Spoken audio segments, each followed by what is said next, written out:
காளி உங்களோட எக்ஸ்பீரியன்ஸ் எப்படி இருந்தது அப்படிங்கிறது கொஞ்சம் சொல்லுங்க. எப்படிதான் இருந்தது, என்ன பேசிக்கிறீங்க அப்படியே இருந்தது.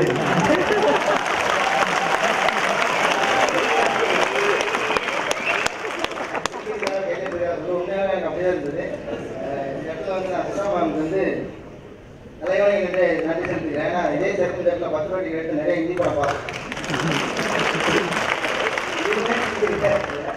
ஹிந்தி படத்தில் நடிச்சிருக்கேன்றது எனக்கு இன்னைக்கு வரைக்கும் அது கனவு மாதிரி தான் இருக்கு. ரொம்ப எக்ஸைட்டடாக இருக்கு. அதை தாண்டி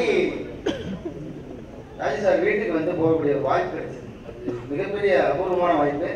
சுதா மேடம் தான் நானும் போயிருந்தோம், எல்லாருமே போயிருந்தோம். சான்ஸே இல்லை. அதாவது சாதாரணமாக ஒரு சின்ன அச்சீவ்மெண்ட் பண்ணிட்டாலே நமக்குன்னு ஒரு சின்ன ஆட்டிடியூட்லாம் வந்து சில பேருக்கு நான் பார்த்து பயங்கரமாக வீழ்ந்தேன். எனக்கு தலைது சாக்கு அவ்வளோ பெரிய இடத்துல இருந்து ரொம்ப சாதாரணமாக எதிர்பார்க்கவே இல்லை. அப்புறமா தான் எனக்கு நிறைய கேள்வி தெரிஞ்சுக்கிட்டேன். அதில்